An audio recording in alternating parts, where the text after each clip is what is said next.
friends, it's Caitlin and Shanika and Courtney with Get Checkered. Get Checkered is part of the Alberta Podcast Network, locally grown and community supported.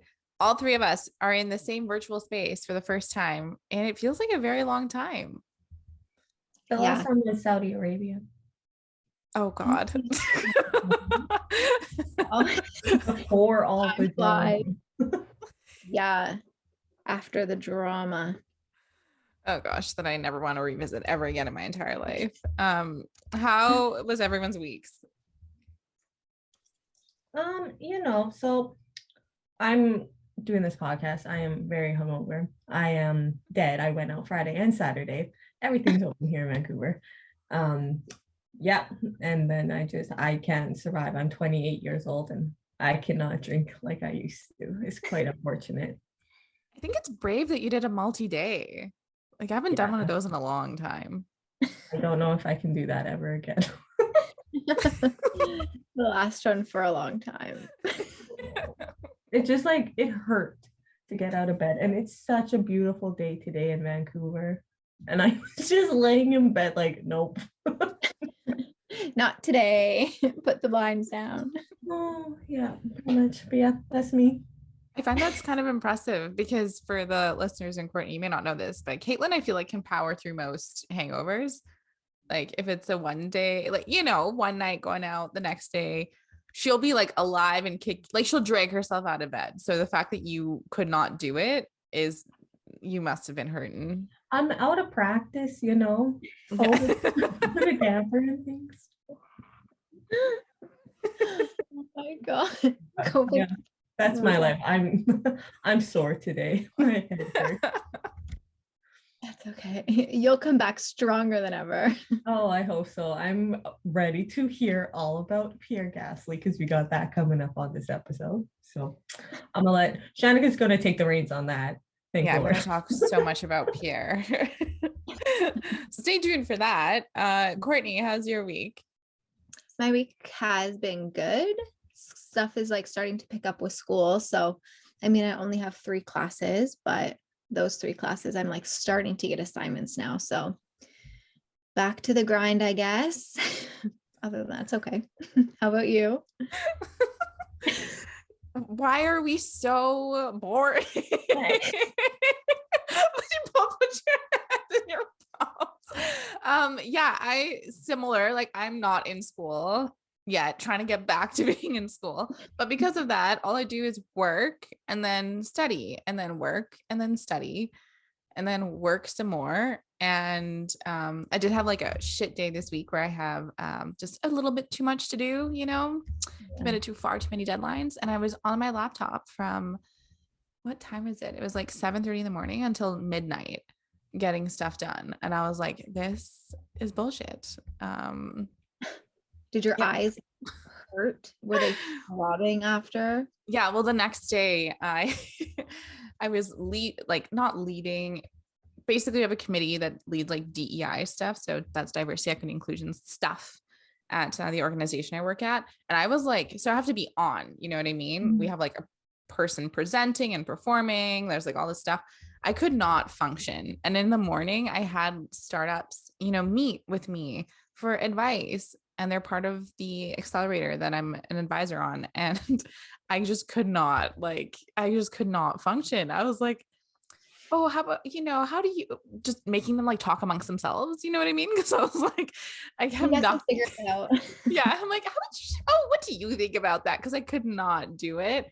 And I think, Caitlin, this comes back to what you're saying, where I think we're just getting too old. We need to stop right there.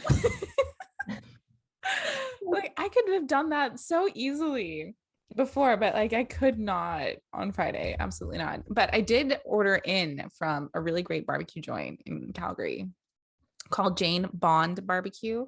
It's a great Black-owned business. So give a shout out to them if you're ever in Calgary. Go check them out. It's really, really good. And made my Friday a little bit better, even though I was dying a slow and painful death for 8.5 hours. So well, I'm glad you enjoyed your take in. That's a positive. Oh my gosh. You know what all this means is like when F1 starts up again with the races on Sundays, we're gonna have to find a way to get up and watch those races at 6 after going through everything. I will be up. With my So Courtney, what time were the races? So they're always typically in the morning. So what time would it be for you?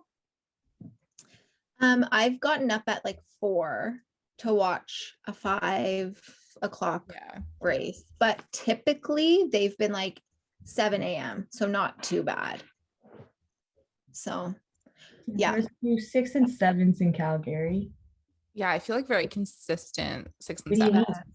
It's a 5 or 6 start in Vancouver, you guys. Like, I'm not okay with this thought. Anyone else that watches the races in Vancouver, please let me know how you do this because I'm dreading that time. Yeah, we need to be sponsored by Nespresso just for you. I think so. Oh my God. Seriously, or even like breakfast joints or something, because I'm like, oh my God, the fact that we're waking up this early. Yeah, so there's a really good breakfast place in Vancouver here, and it's open 24 hours. It's called Brecla, and they do so many cakes. My roommate loves the cakes, and she's so funny. She's like, came back with a few cakes today. I'm like, oh, more again? And you know what? She's the cake queen, so I give it to her. Oh my gosh, I can't even think of a place that's open 24/7 here, like for breakfast, other than like a maybe not even McDonald's. Is McDonald's open 24/7? Some of them are. Yeah, a really sketchy one by I have this friend whose neighbor, to like help them wake up for the races, they cook the like signature breakfast food from wherever the race is. Ooh. Yeah, and she's like, it always motivates me to like get up because I have to cook the food to watch it, to eat it while I'm watching the race. And I'm like, I feel like the dedication. That has to add like an hour to the time though, right? Like could never be me.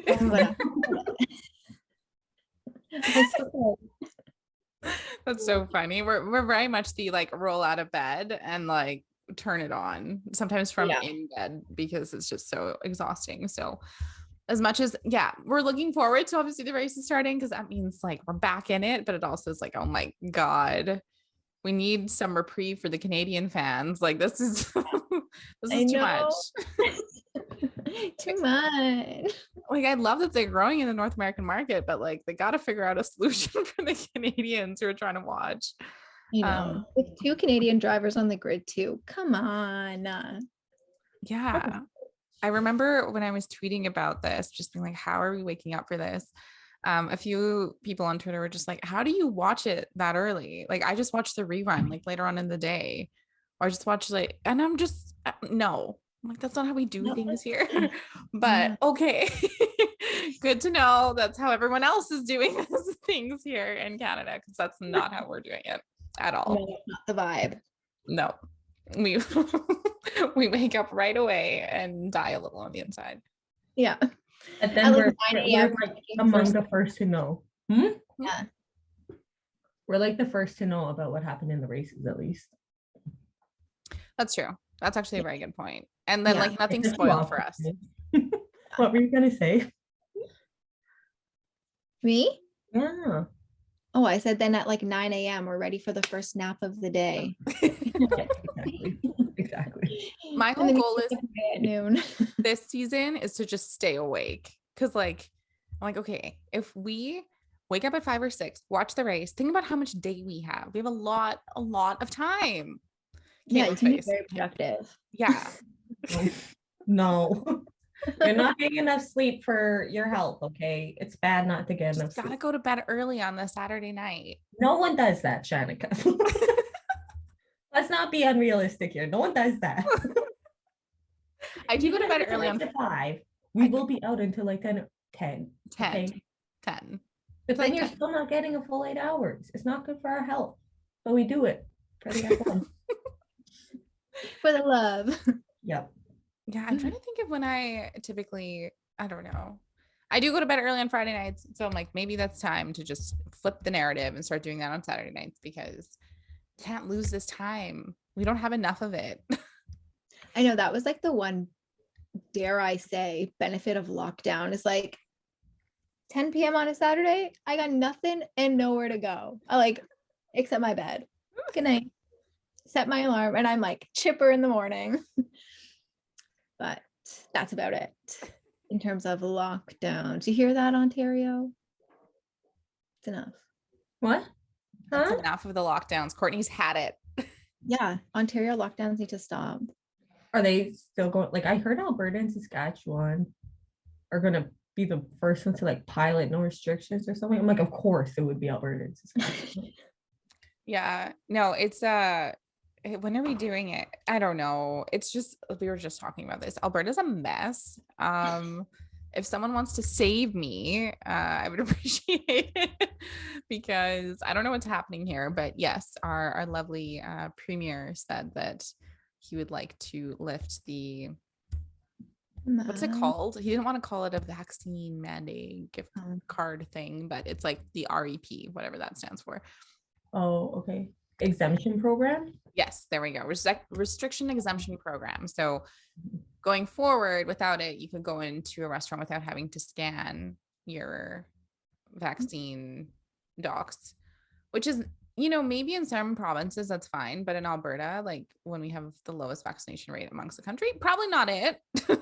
Okay. We say lowest vaccination rate, but I think it's still above 70. Like and in the cities it's better than being in rural Alberta for rates. I hope so. I mean, I don't know. We're still, yes, because Canada's averaging over 80%. So that's good. But Alberta still sucks. And if someone still wants it's true. But I will say we didn't have like the intensive lockdowns that I know has been going on in Ontario, where it feels like every other week there's another thing. So feel it for your girl. Never ending.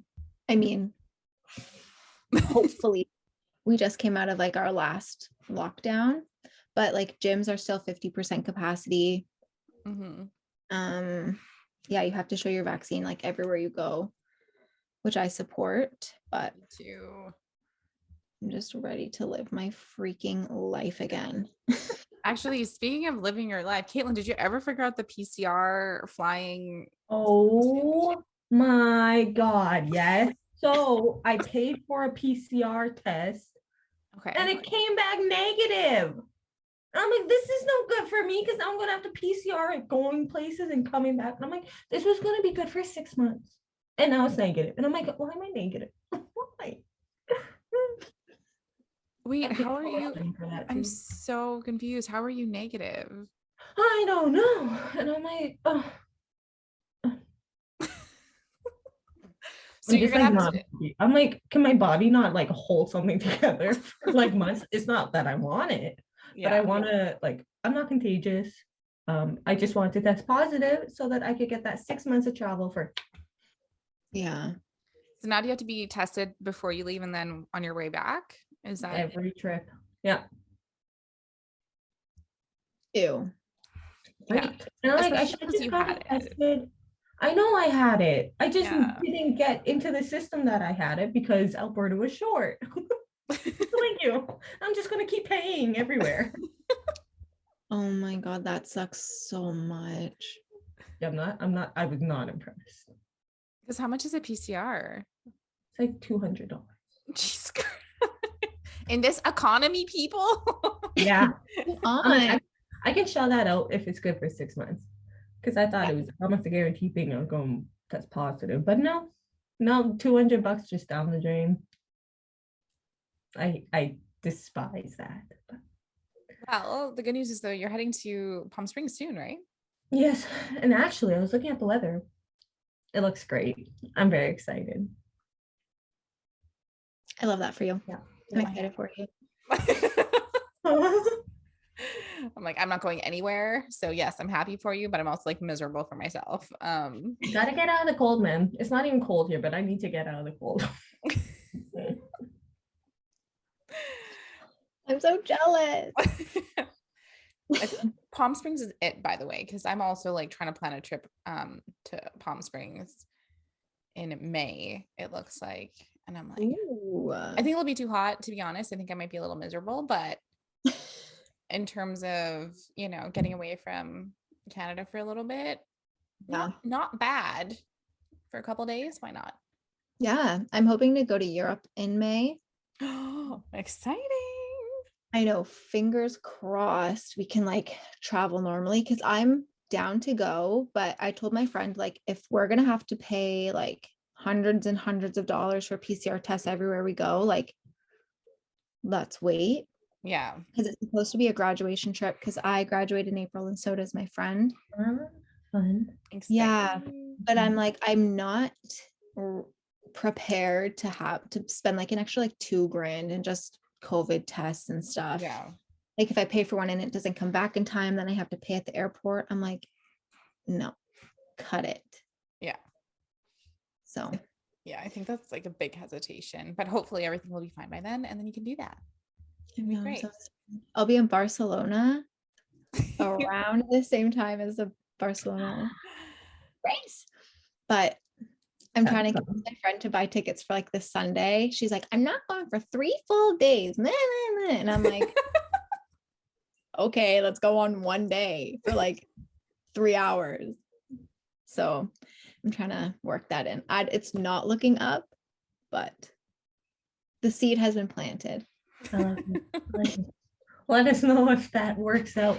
Yeah, and let us know if you need any recommendations for Spain, because we did Spain a few years ago, actually. You did? Yeah, we traveled Spain. We did, what did we do, Caitlin? We did We went Barcelona. to Ibiza first, actually. Um, Ibiza, We're not really like a Madrid. typical of you did Madrid, Yeah, I did Madrid. Yeah. but like we're not your typical Ibiza crew. I don't know, Yeah. we have fun, but it's like yeah. it's a little bit too much for us, I want to say. Yeah. Like, Yeah, my friend and I aren't like huge like partiers. yeah. So it's not on the list, but I mean, hey, if a day trip came up, I'd go. It's really pretty beaches. Yeah, the bluest water like you'll ever see. Yeah. But I think that Yeah. the play is to somehow befriend like someone really wealthy, because there's like two sides of the island. There's like the side that like most people can afford, and then there's like The rich. yeah, the rich, like Cristiano Ronaldo's yacht side. Like you want to be on that side of Ibiza. Yeah. That's what the F1 peoples would be, you know? Yeah. Hell yeah. We're planning to fly in to Barcelona. I have my little itinerary on my mirror. Nice. And then go to Seville for a couple Oh, days. yeah, I did Sevilla too. Yeah, and then Ronda because it has that amazing bridge. And we found an Airbnb that the balcony looks over the bridge and like stunning. Yeah, those are our like 3 places right now, but I'm trying to convince her to go to Mallorca. Mallorca would be great. Carlos Sainz Jr. actually. We're still in the process of planning, so I'm just like planting all these seeds to be like, ooh, why don't we do this? Why don't we go here? But hopefully it happens. That's the dream, hey, to like chase around Formula One, I think personally. Yeah. Girl, I agree.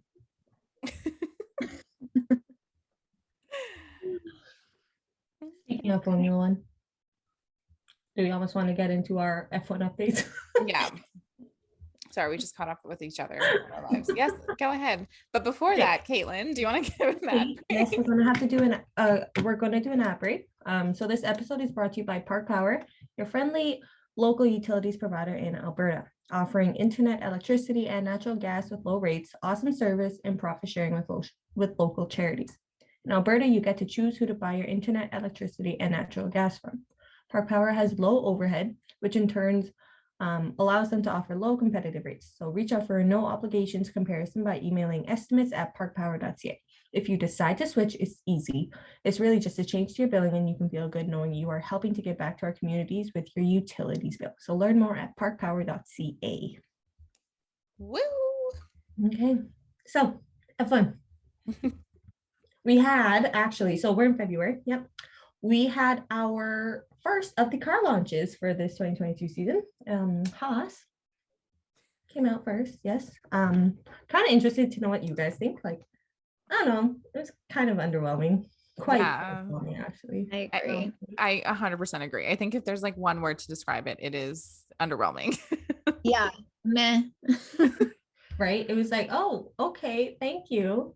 Yeah.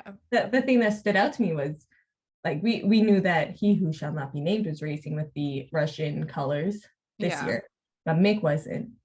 But they're both going to be racing with that, it looks like, this year. So it's kind of like, oh, they go, yeah, I get the money part of it. I don't like it, but yeah, so Mick will be in a Russian colored car. Poor guy. Oh God. Yeah. I think that the I honestly am surprised that Gene Haas is still the owner of that team. I think he's gonna be gone within like the next 2 or 3 years. Like there's no way. Even the logo for like what's his face's dad's company is like so much bigger on the new car. And I was like, yeah, okay.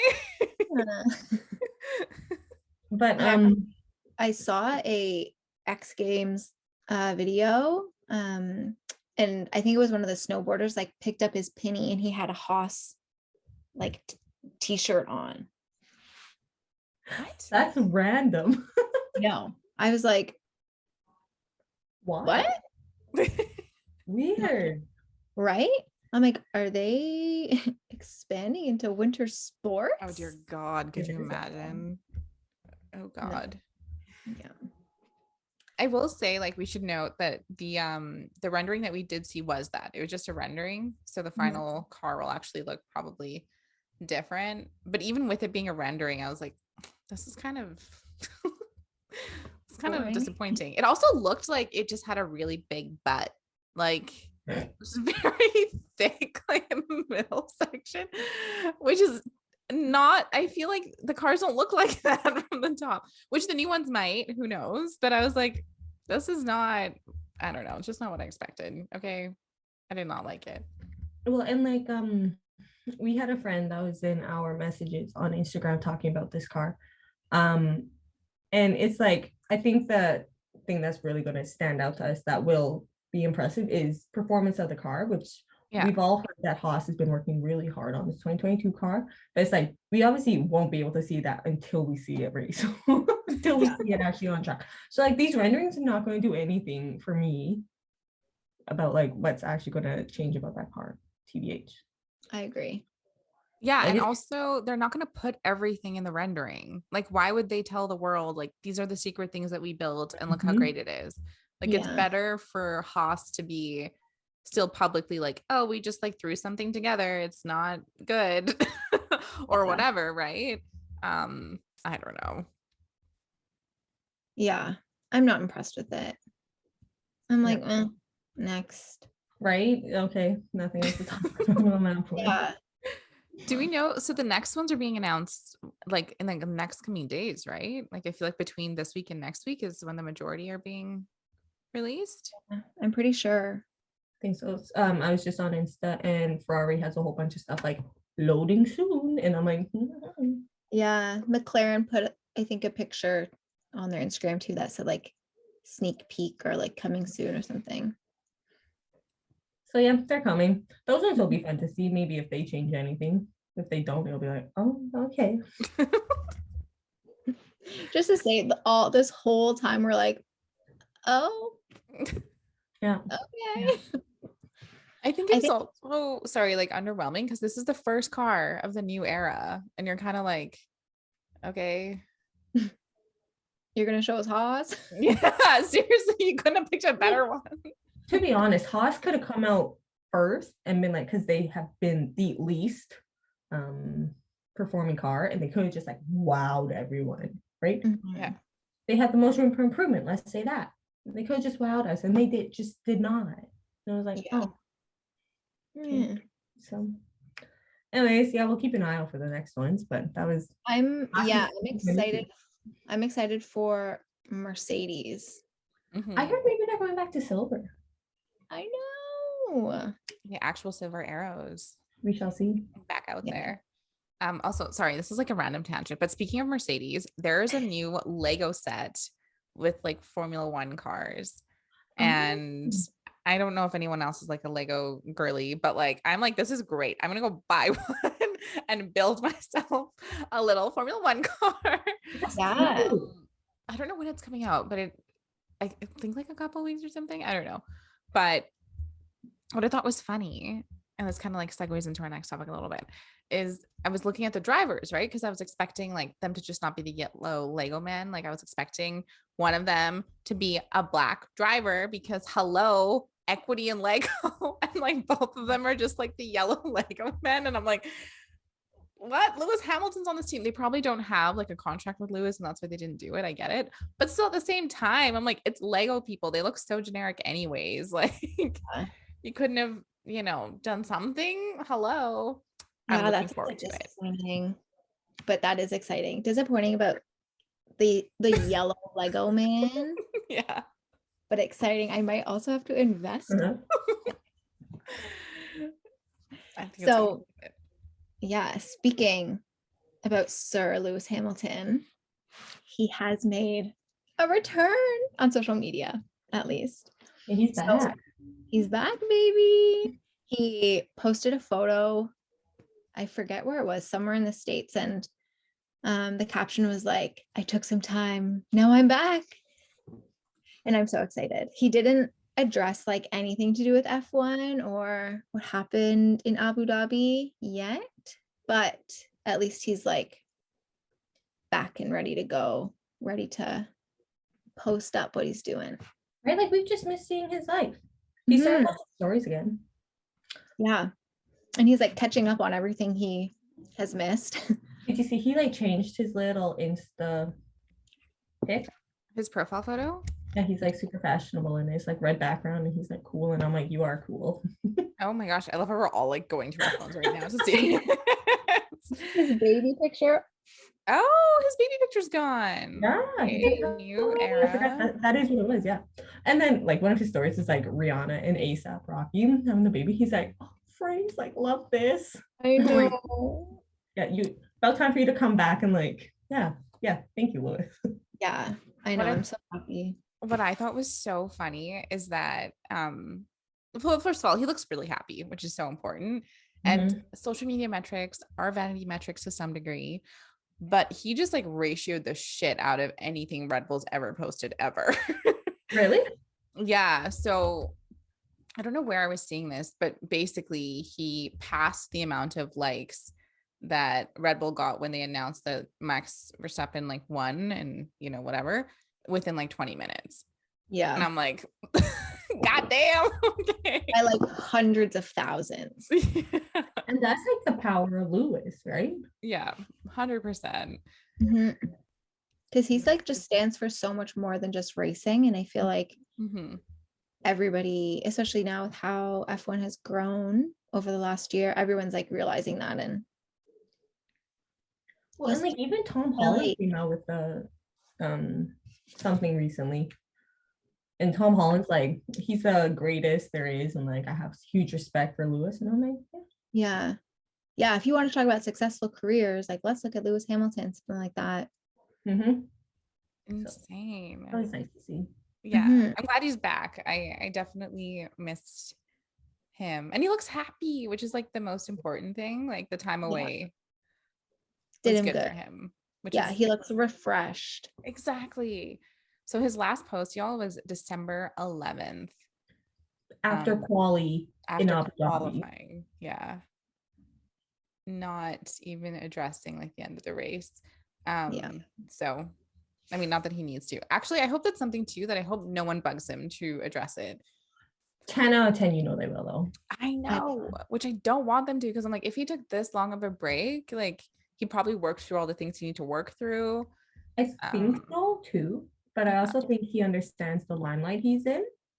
And I think like him and a publicist, he has to have his own personal publicist.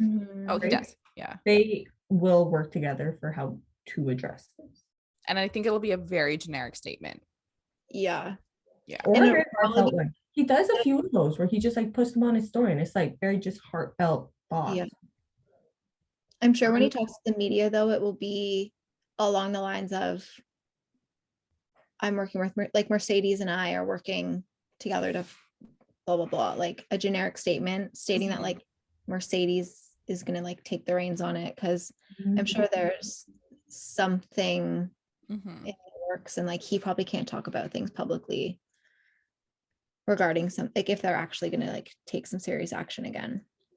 Interesting. Yeah, that's actually a very good point, because if there's any inkling of a lawsuit again, Yeah, then you can't talk You have about to it be anyways. careful. Yeah. Yeah. Yeah. So I just hope that for I just hope that there's like less drama. Like I always like wanted to die every time they, you know, pull the names out of the sorting hat or whatever.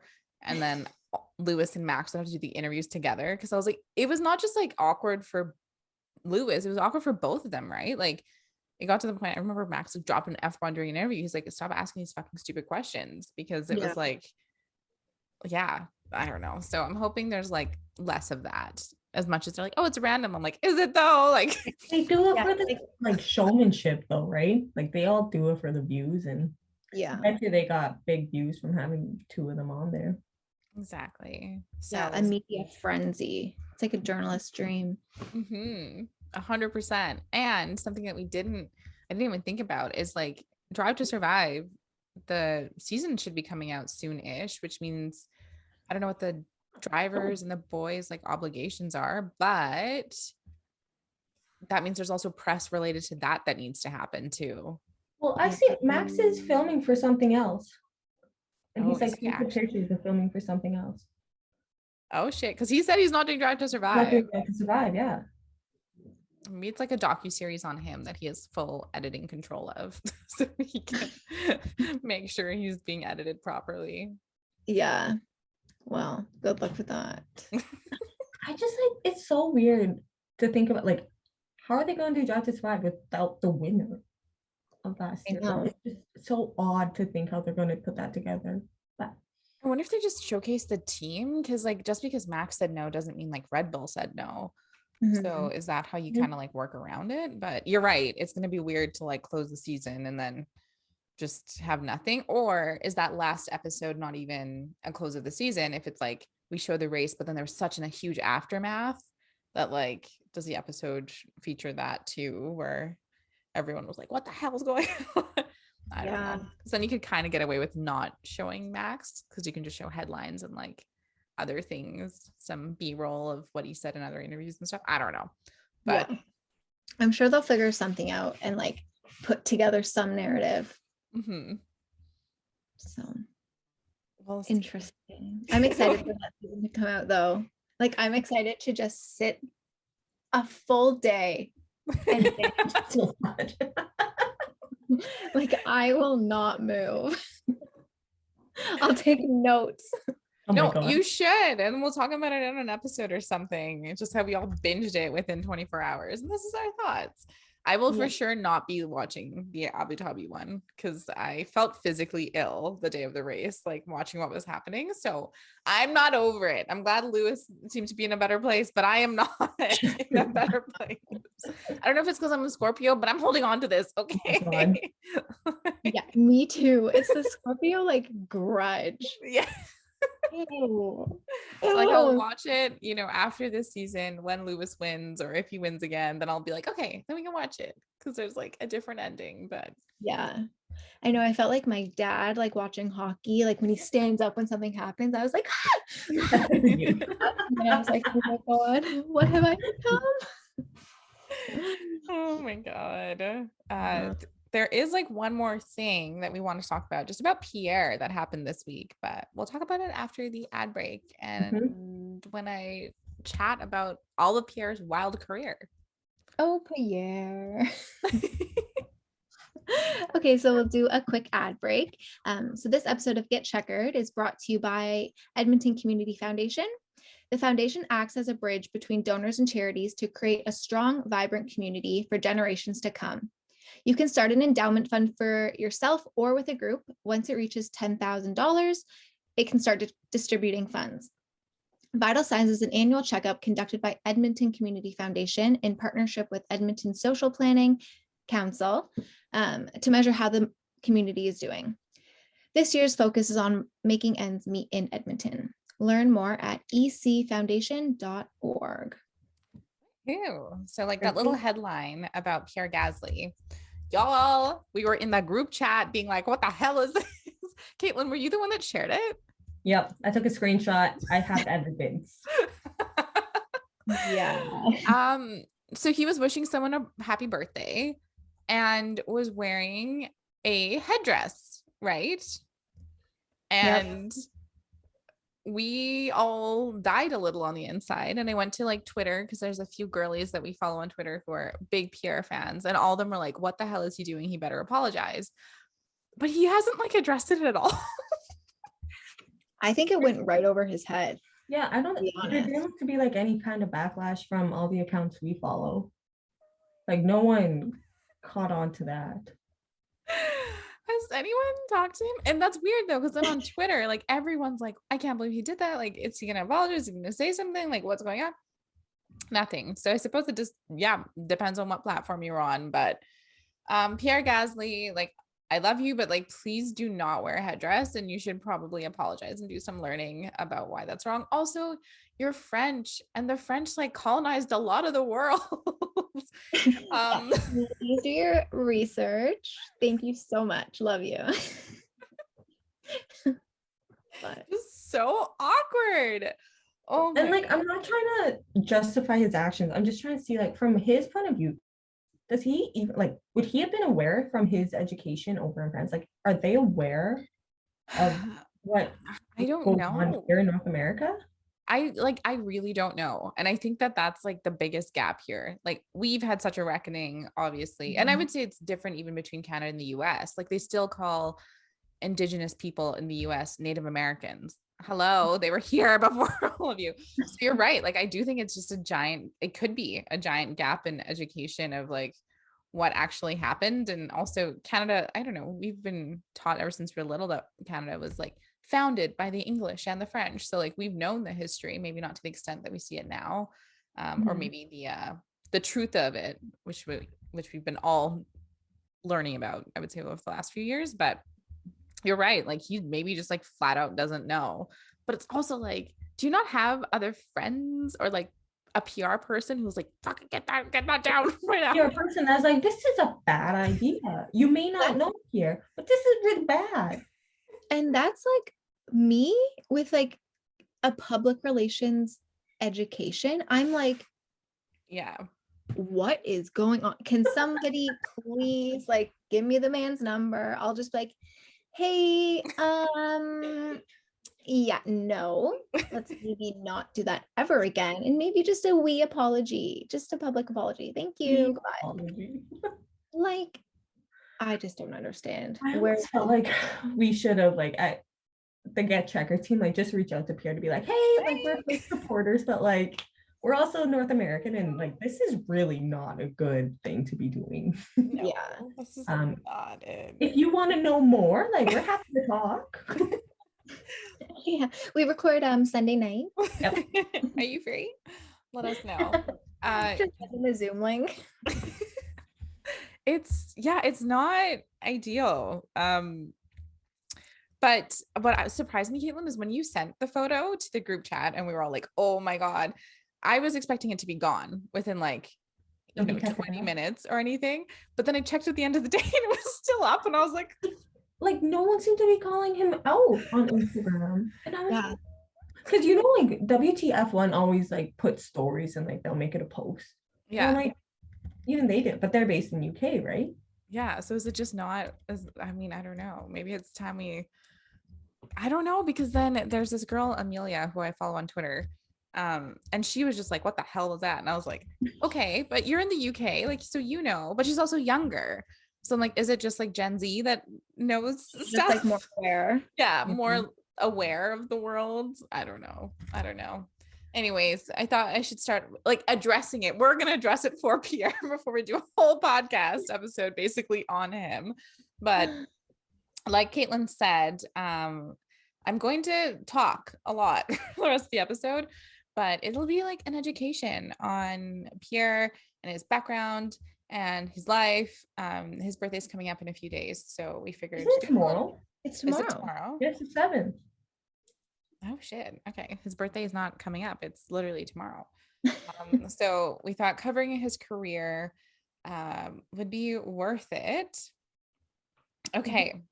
So Pierre was born into a motorsporting family. Did you guys know this? Because I did not. I feel like I heard it. Yeah. Like I feel like, was it like his dad or something, or his grandpa? But it was like a brief. I was like, okay.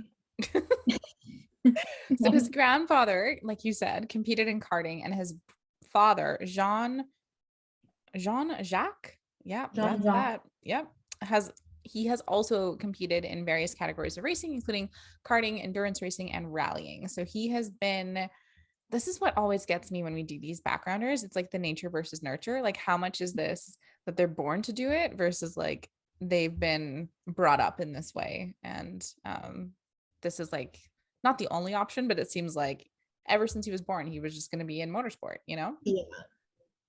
So he is the youngest of 4 half brothers. So there's 5 kids in his family, which is insane. Like no direct, no immediate, like same parent siblings. No, same parents. You know what I mean? No, so both of his parents had previous relationships. Both of them had kids in those relationships. Both of them ended those relationships and then got together and had him. So he is one of one. One of one. Maybe right now, who knows what the future could hold for this family. We don't know. He started karting at the age of 6, where he met his longtime friend Anton Hubert, and he met him at 7. And you can tell that I was writing this after looking at a TikTok, because I wrote down material girl was the TikTok. I read that in the like material girl. Why? This is the TikTok trend I don't understand. I think it's a great TikTok trend, first of all. But because they went to the same private school together, and I'm like, I'm sorry, I don't have private school bills. Like I can't do that. That is very material girl. Yes. And at the time there, the both of them were roommates for several years. We are going to talk about Antoine and his relationship with Pierre a little bit later in the episode. So I just wanted to plant the seed now. During his early days, he also met Charles Leclerc and Esteban Ocon. Also, someone else we'll talk about later on in the episode, because there's some stuff there that I wanted to dive into with the ladies. A fun fact, and I feel like this is most Europeans, which makes me upset for myself. He speaks Italian, French, and English, which is approximately way more languages than what I speak. I'm stumbling through English most of the time and cannot speak Sinhalese for the life of me. So there we go. I wish I could speak another language. And French never stuck, Caitlin. Did French stick for you? No. Yeah. Caitlin and I were in the same class forever, just never stuck. So like Courtney, like you being in Eastern Canada, at least like French is a bit more prevalent in. Yeah, French stuck with me. I actually like had a French course last semester to like kind of re-up on my French language abilities. They're not great, but I went to Montreal for my birthday in October, and I was able to like hold a conversation and navigate my way around. Oh my gosh, that is not me. Okay, everyone. If we ever go to France, we're bringing Courtney, because I cannot do it. Okay, diving into his early career. So we say this on all the podcasts, but it's just so weird to say that all of these drivers had their career start from the age of 6, but that's like basically what it is. That they start karting, and then from there it's like, bam, you're basically in a career and competing. So he started learning karting at 6, but entered into competition competitively when he was 10. So he finished 5th in the French. Oh gosh, the French. Is it Mini-Me?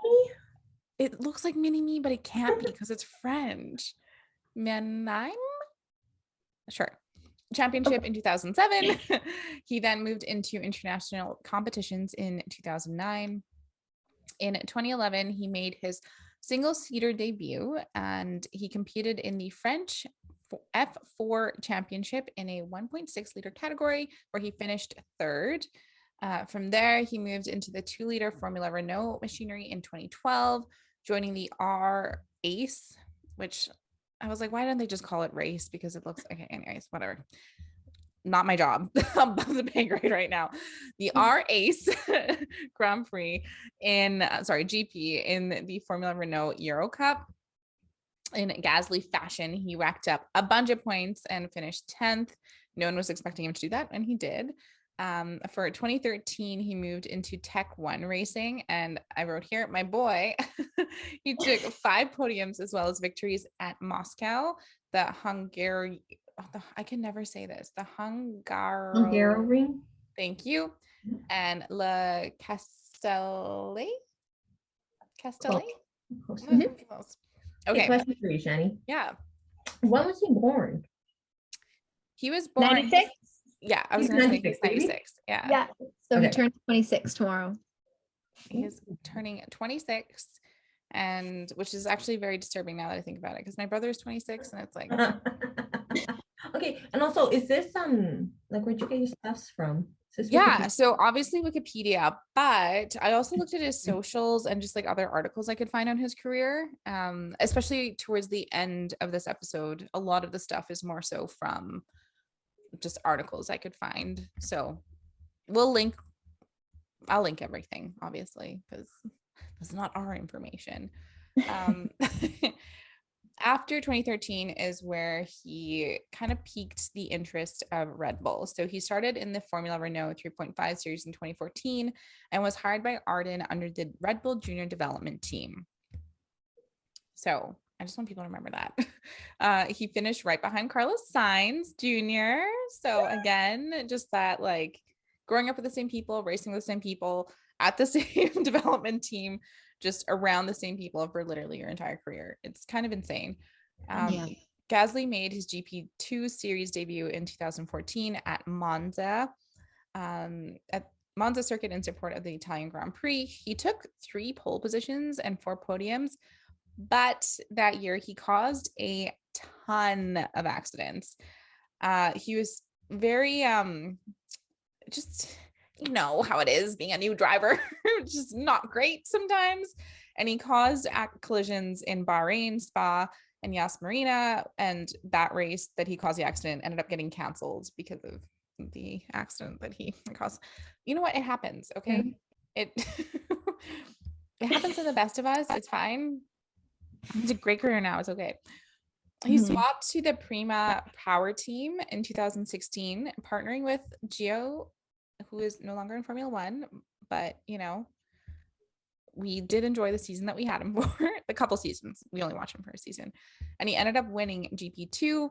He then joined the Japanese Super Formula with Team Mugen to drive a Red Bull sponsored Honda at the 2017 Super Formula Championship, winning 2 races there. He also, this is what I thought was so funny when I found this out, because it's just like a really tiny footnote that no one wants to discuss, but he made a small appearance in F3 and he did really shit. Like FE, man. FE. He made a small appearance in FE and he did really terrible. Like to the point where it's like, no one wants to talk about it. No one wants to think about it. It's just really bad in qualifying, really bad in the actual races, causing tons of accidents, just wasn't it. And he honestly only did like a handful of Formula E races before being like, nope, this ain't it. That? So if he wins GP2 in 2016, the natural course I think would go straight into F1 after that, because I'm thinking it's like the F2 feeder series, just a different stream. Yeah. Was he allowed to go back to GP2, or did after that he went to this Japanese Super Formula and Formula E at the same time? Yeah, so what you're touching on is actually where I got confused, and that's why I wrote down.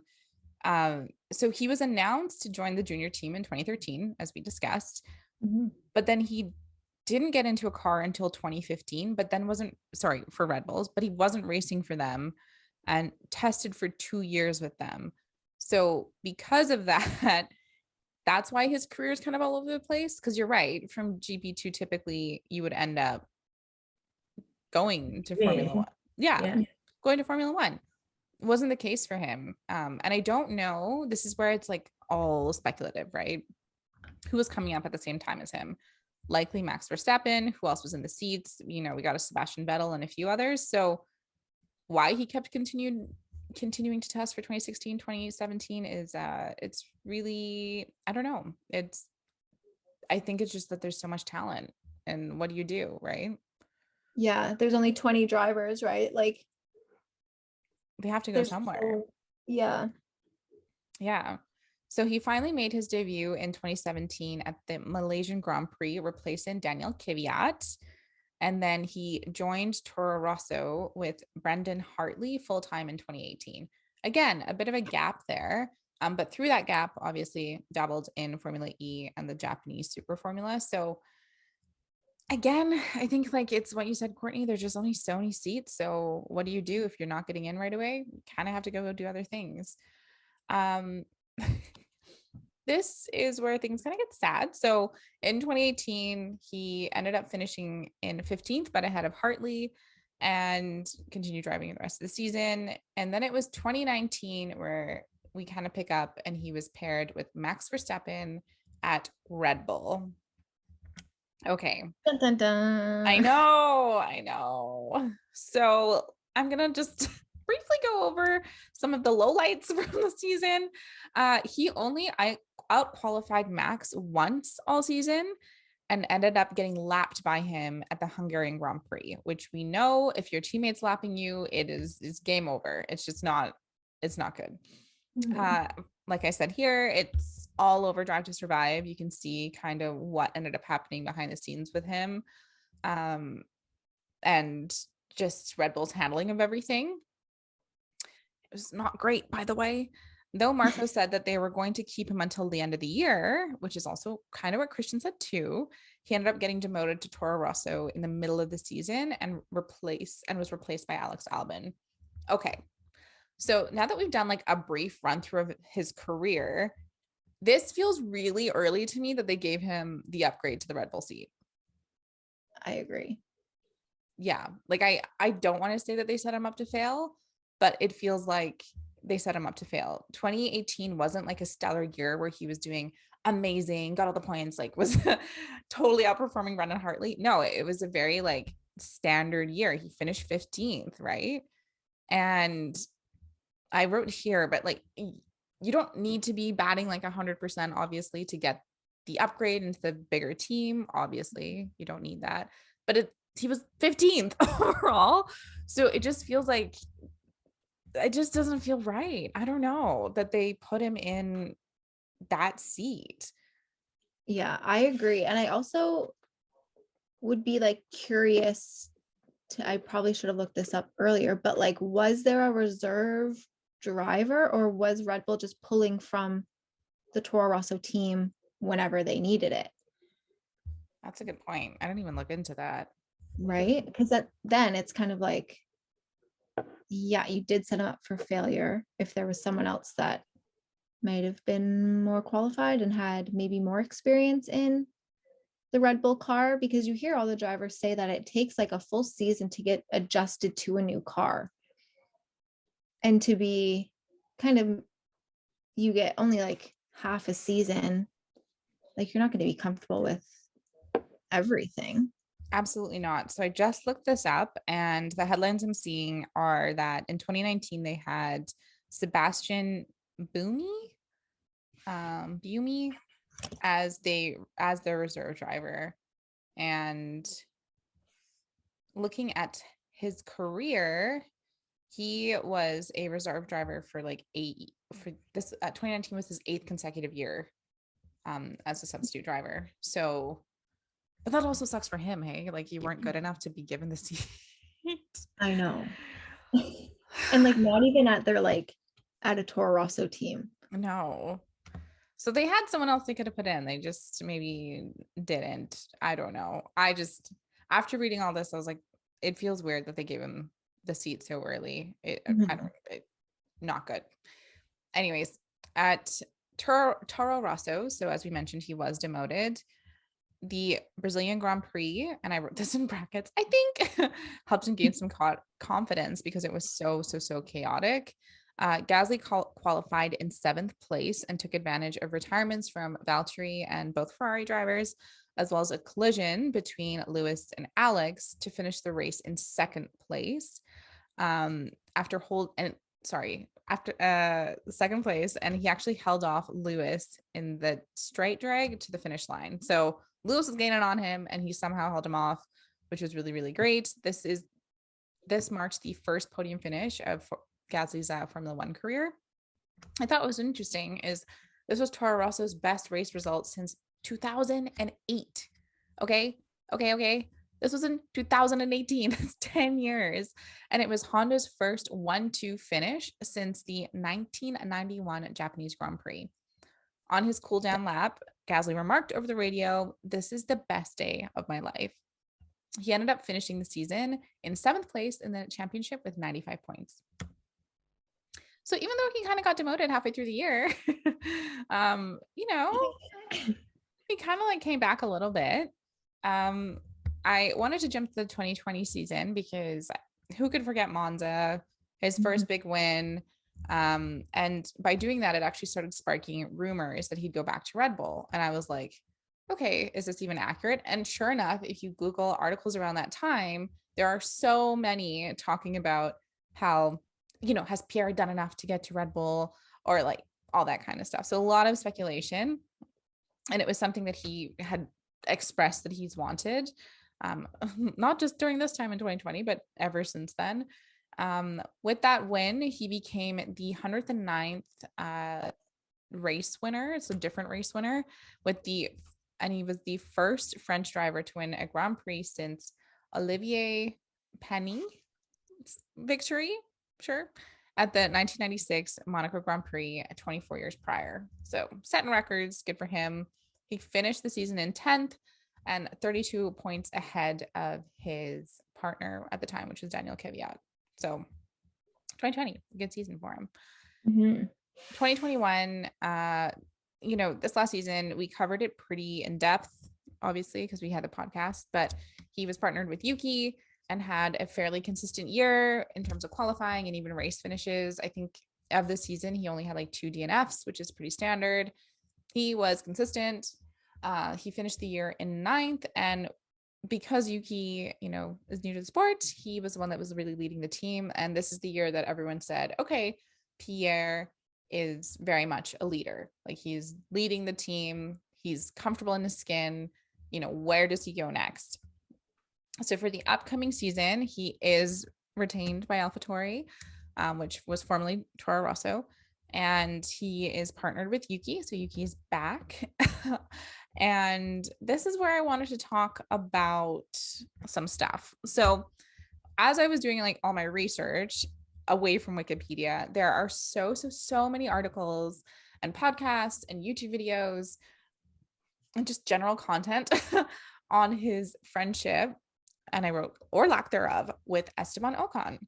So I thought it'd be worth to just dive into the complexities of relationships in the sport and how difficult it is to manage. So with Esteban, the boys grew up together, but with very, very different backgrounds. As we know, we haven't done an episode on Esteban yet, but he just way poorer than the other drivers, very similar to, I would say, like Lewis Hamilton's way into the sport. His parents would come to, Esteban Ocon's parents would come to like races in a trailer, essentially. Like, they gave up a home so that they could follow him around for his racing. Versus Pierre, like as I mentioned earlier, material girl, like he was going to private schools, babes. Like he was he was out there living his life. But they became friends in the really, really early days. But I don't know what happened. So Pierre, in recent articles, has explicitly said that he is not friends with Esteban Ocon, but he also shared like a couple memories, which means that they were really connected before. How him and Ocon would temporarily like warm their hands together to take 3 or 4 laps, and continue the cycle in the winter when they were practicing during karting. He has said that they were like brothers, supportive and competitive. But in 2019, and I think this is where racing kind of ruins everything, was when their friendship kind of hit a snag. So Gasly was trying to overtake Esteban and their cars touched. Pierre ended up finishing ahead of him. And then the following year, Esteban collided into Pierre, which just caused more stress on their relationship. The boys stopped training together, and Pierre mentioned that he tried to fix things, but that it wasn't reciprocated by Esteban. And then the relationship just kind of like dissolved. I think this is really sad because I think it happens with long-term friendships. Like, you shouldn't just keep a friendship for the sake of keeping a friendship. But I don't know. I think as you grow up and change, like, your relationships with people need to change. But the boys have not been able to fix things, like, since all the stuff that happened in 2019. They like don't have a relationship at all, which I think is kind of sad for people that grew up together. And I think it's also sad because like Formula One is such a tight-knit community. Like, again, there's only 20 drivers. Like, they literally travel the world, not together, but together. Yeah. And it'd be so fun to like do all these things with like one of your friends that you've grown up with, and to not do that sad. I think it's like if they want to and there's stuff they can do together, I think it's worth trying to reach out, of course. But if it's like a whole Lando talking about Daniel and they just don't have the same interests, then don't force a friendship either. So just saying they're like the two French drivers, you should be friends. It's like, Yeah. they know each other really well. So if they just don't have the same interests, then they should be civil. And I don't think there's anything saying the contrary lately to that, right? They're civil. Yeah, no, they've been very so though Pierre, I think what's also interesting is Pierre has been very like public about the fact that their friendships fall apart versus like Esteban has said like basically nothing aside Why is Pierre airing dirty laundry? I think, well, we talked about this kind of earlier in this episode, right? Like, people, especially these reporters, get all up in your business. And, maybe Pierre is the one that wants to speak about it more. And that's the way he's handling it. PR because he we talked about it earlier too. So maybe he needs one. And then, yeah, and maybe Esteban just was busy focusing on other things, because let's not forget he had a seat in Formula One, but then also lost it, right? And that's pretty rattling, because it's like, how the hell do you get back? Like, his focus is probably something else. But I just thought it was interesting that Pierre was the one that was talking about it. And there is so much stuff, like so many articles, so many videos that you can find just trying to cover their friendship and try to figure it out. So I don't know. The other relationship I wanted to talk about was his friendship with Anton Hubert. As most of our listeners know, Antoine passed away in a really devastating car accident. Crash, not car accident. It was an accident in Spa in 2019 when he was only 22. And this is where I think Pierre like must have some water sign in his chart somewhere, because he was really public about this too. This is what he said about his friendship with Antoine.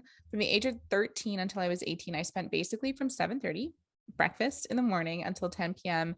each single day with him. We were in the same classes, we were training together, we were racing together. Their doubt, and that's like the external world basically, and our belief bonded us. We knew what sort of sacrifices we had made, that our families had made to get us to where we were. On the day of the accident, Gasly did catch the race, and he immediately noticed the crash, which had occurred on lap 2 at the Eau Rouge corner. And specifically, he said there was car parts scattered everywhere. Oh boy. So when Gasly discovered it was his friend in the accident, he said, I started to shake. I couldn't feel my hands. I couldn't hear what anyone was saying, and my breathing became erratic. When Pierre received confirmation of Hubert's death, he said this: I was completely broken. I cried until I couldn't cry anymore. I've never experienced a worse feeling than that in my life. Never.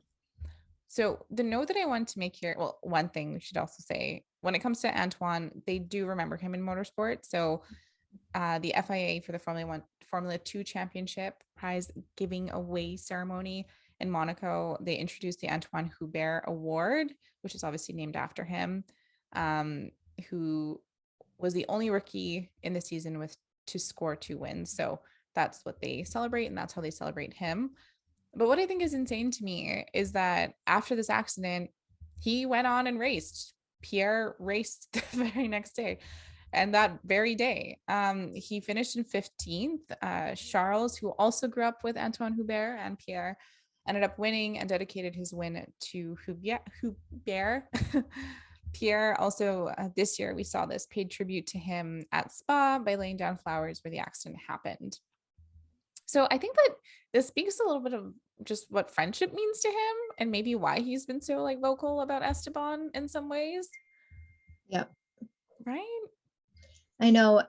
I like rewatch this episode of Drive to Survive and I'm sitting there bawling my eyes out every time. And you can see in Spa, the race after Antoine passed away, Pierre and Charles have like stickers in their cars, on their helmets, on their steering wheels that say like for Tonio or something, like a little nickname for them. And I remember seeing that little sticker and being like, and just losing it.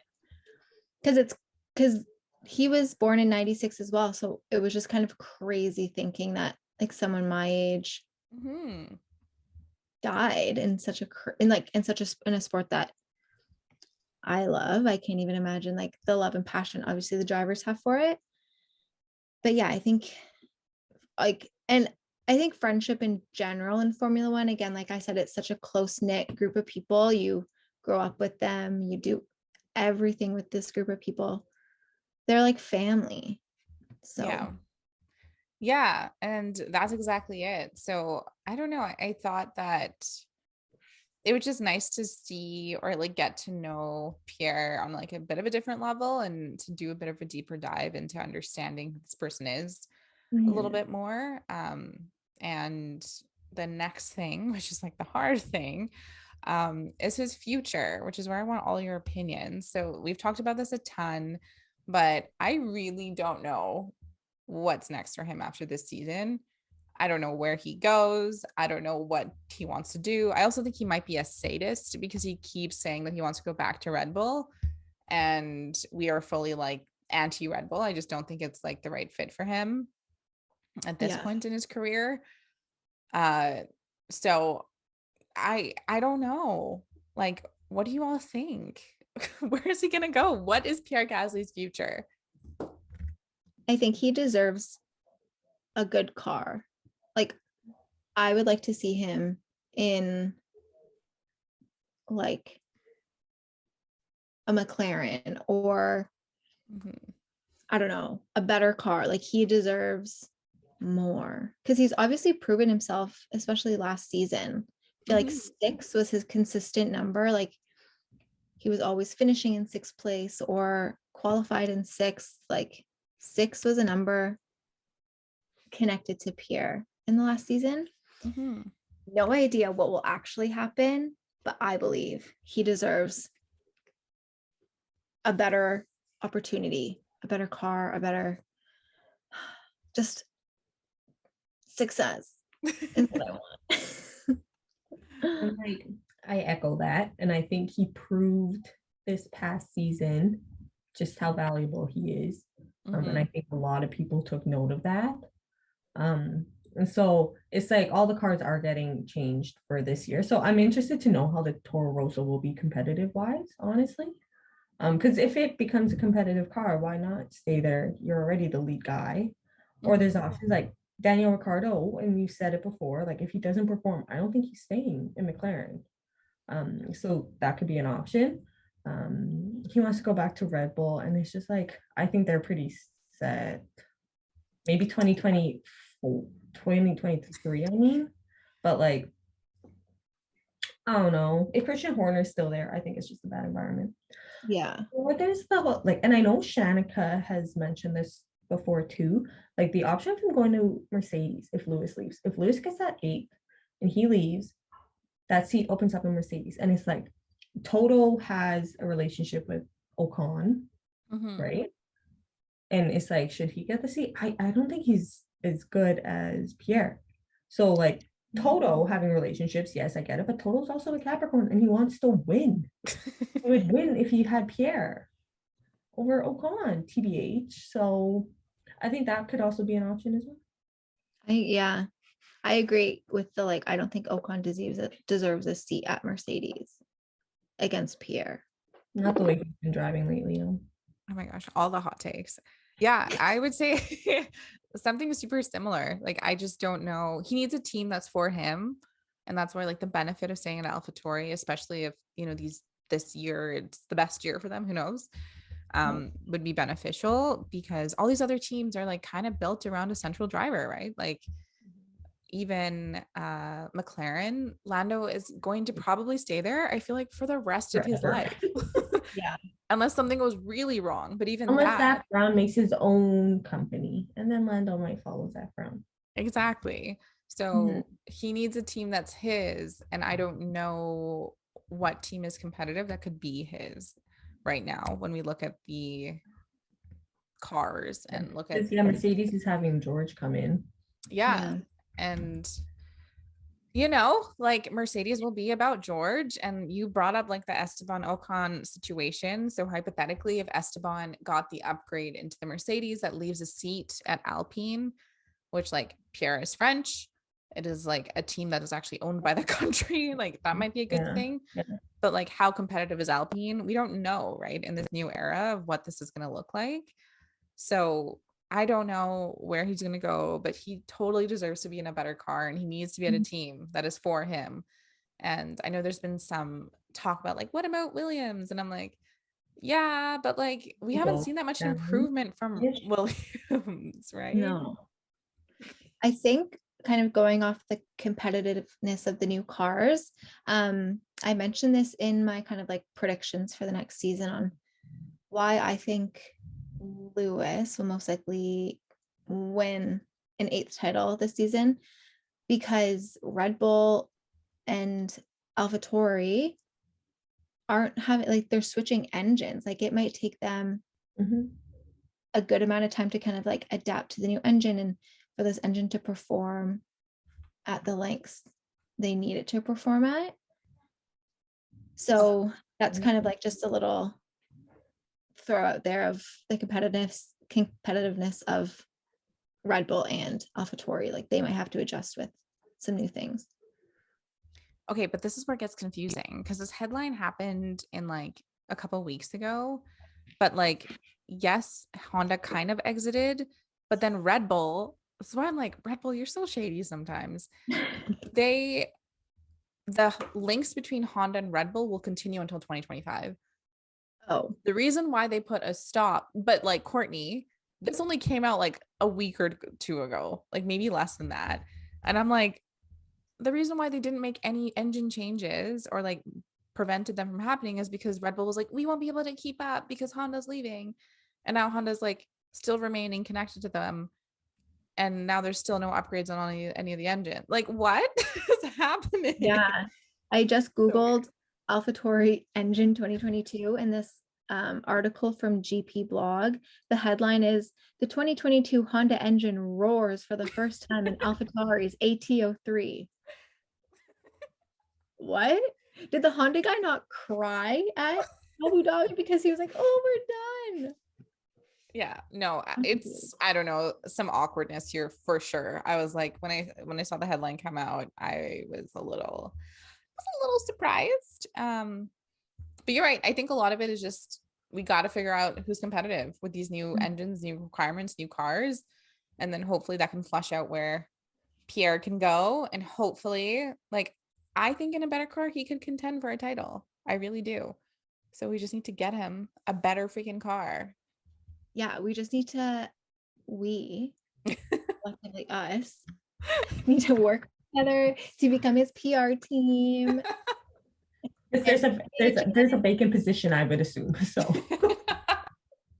should I DM him? Hi, Pierre. I've noticed that your public relations has been quite questionable lately. I graduate in April, and I'd be happy to join your team. I like it. Attached to my resume.